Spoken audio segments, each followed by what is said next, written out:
These are the scariest Scooby Doo chases, starting with the mummy of the Franciscan friar hunting the gang through a collapsing theater. In Season 2, Episode 21, the gang discovers a clue pointing them to Crystal Cove's old theater, but they're about to find out that some performances never end. The mummy of a Franciscan friar is stalking the ruins, and when they retrieve a hidden artifact, this glowing green nightmare emerges with an unearthly wail. The theater itself is a death trap. Collapsing balconies threaten to crush anyone who steps on them. Flickering lights create disorienting shadows, and the rotting floorboards groan under every footstep. The building feels like it's actively trying to kill them even before the mummy appears. When the chase begins, the mummy hunts the gang through backstage catwalks that creak and sway dangerously. They're running on narrow wooden planks high above the theater floor, with no safety rails and nowhere to go if they fall. Every step could be their last. The velvet curtains that once framed performances now become hiding places for terror. The mummy can appear from behind any curtain, and the gang never knows which direction the attack will come from.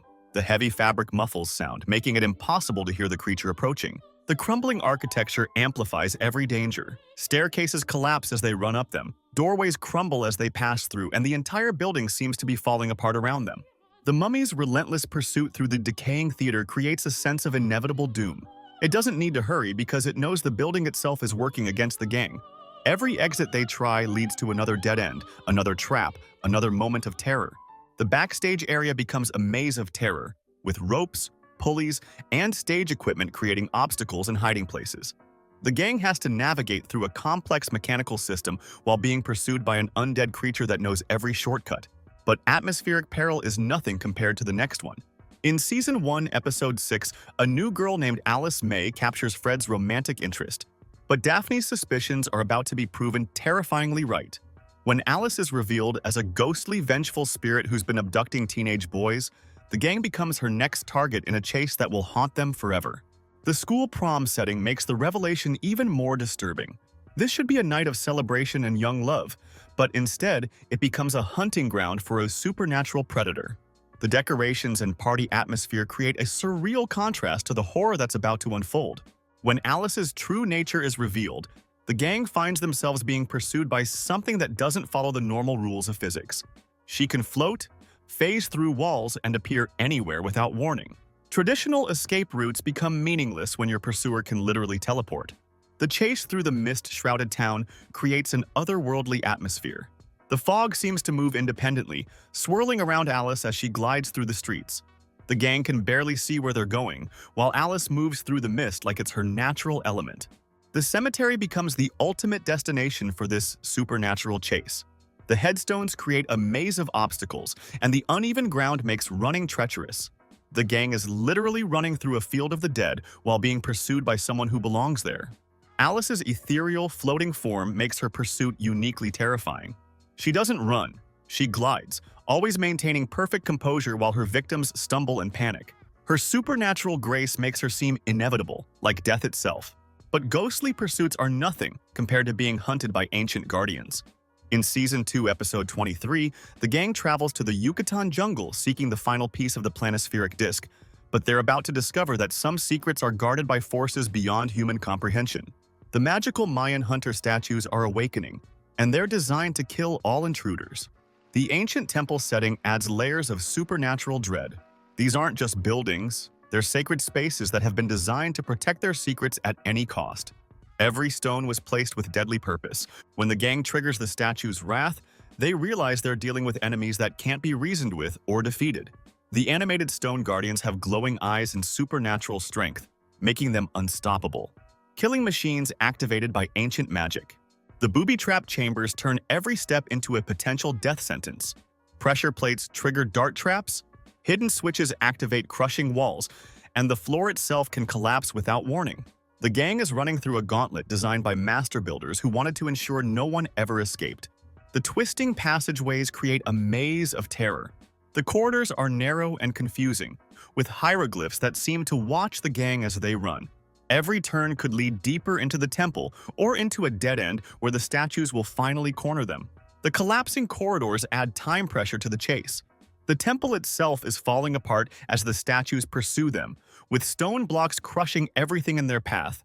The gang has to outrun both their pursuers and the building's structural collapse. The invulnerable nature of the statues makes them uniquely terrifying. Bullets can't stop them, Explosives can't destroy them, and physical attacks are useless. The gang can only run and hope they can find an exit before the Guardians catch up.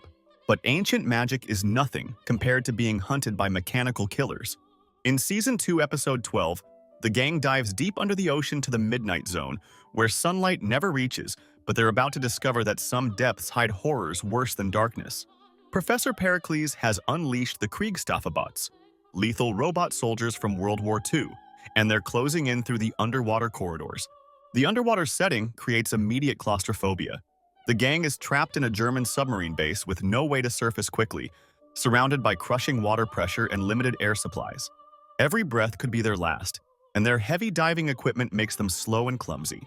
The Kriegstoffabots are designed for underwater combat, their glowing eyes cutting through the darkness like deadly searchlights.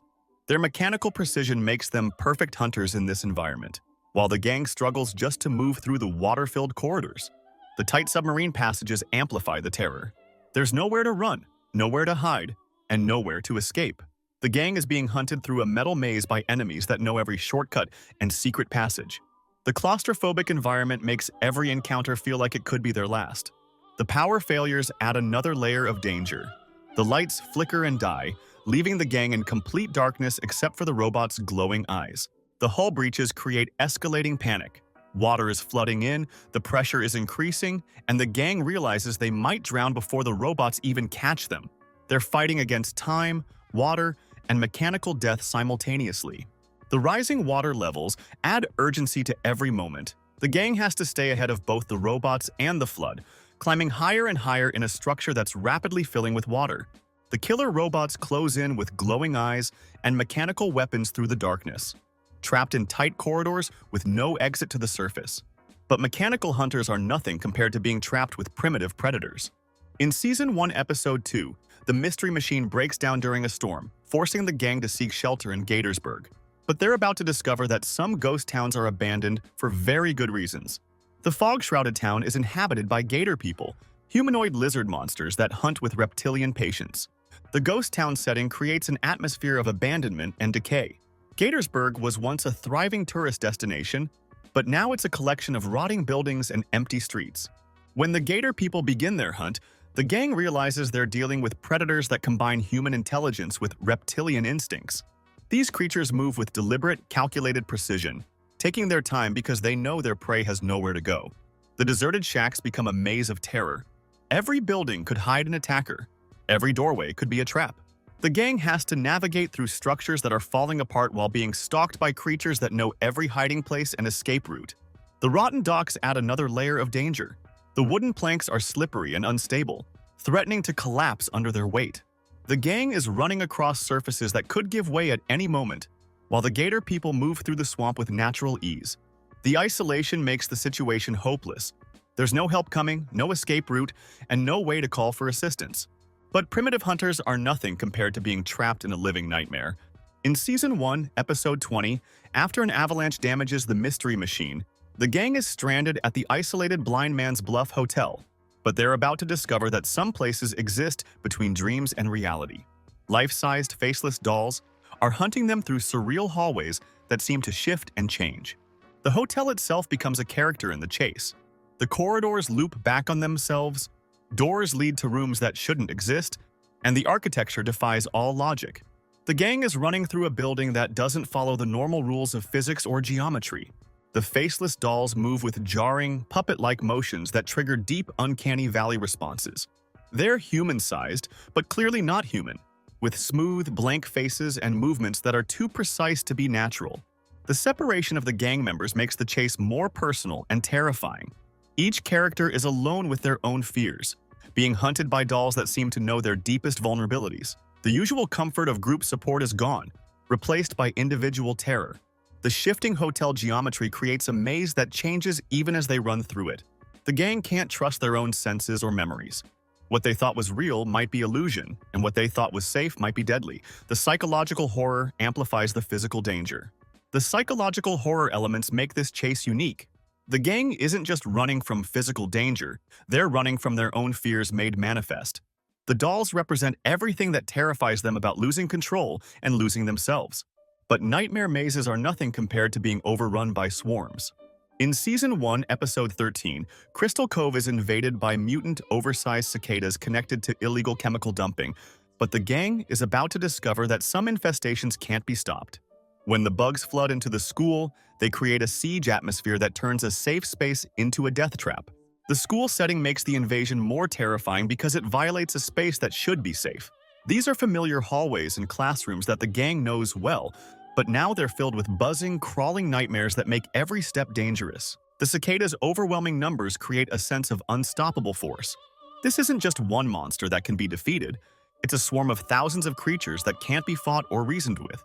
The gang is facing a force of nature that wants to consume everything. The sound of the cicadas' wings creates a deafening buzz that seems to drive people mad. The noise is so overwhelming that it becomes impossible to think clearly or communicate effectively. The gang is being attacked by sound as much as by the creatures themselves. The insects flooding through vents and windows creates a sense of invasion from all directions.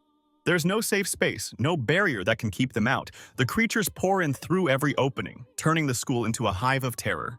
The barricading of doors becomes a desperate attempt to buy time.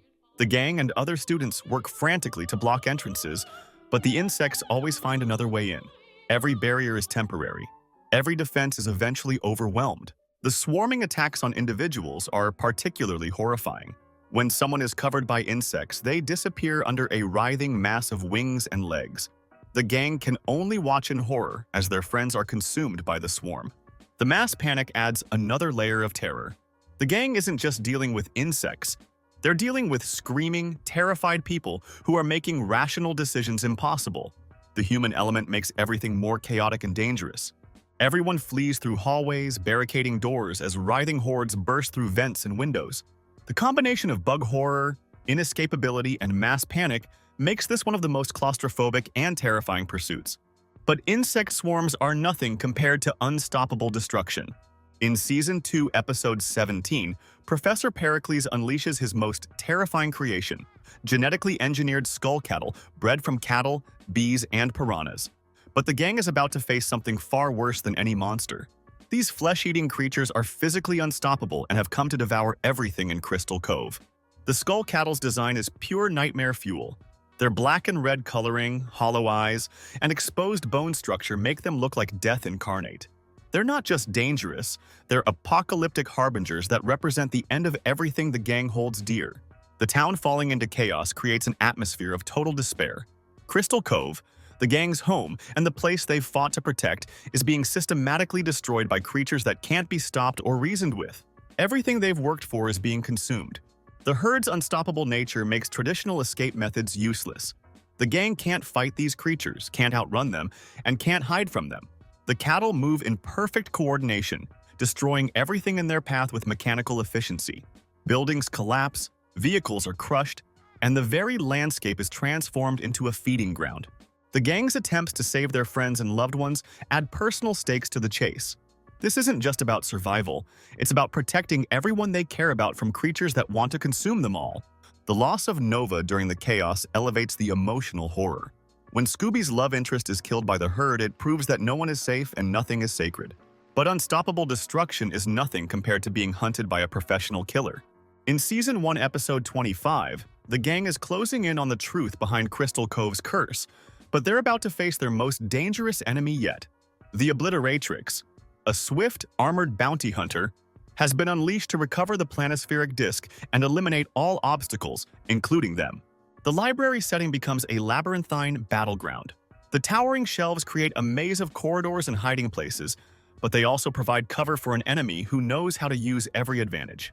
The Obliteratrix's professional nature makes her uniquely terrifying. This isn't a mindless monster or a revenge-driven villain. She's a skilled assassin who kills efficiently and without emotion. Her armor and weapons represent a level of technological danger the gang has never faced. The gang thinks they're escaping, but they're actually being herded into underground tunnels where the Obliteratrix has even more advantages. The familiar becomes alien. The safe becomes deadly. The crystal sarcophagus represents their final destination, a place where secrets are buried and people disappear. The gang is being driven toward a location that might be their tomb, pursued by someone who's been hired to make sure they never leave. The repeated separations increase the personal danger. When the gang is split up, each member becomes a more vulnerable target. The Obliteratrix can focus her attention on individuals, making capture or death more likely. The ever-present sense that escape is unlikely creates psychological pressure. The Obliteratrix is faster, stronger, and better equipped than they are. If you enjoyed this video, click the video on screen to see the most disturbing Scooby-Doo monsters that should have been banned.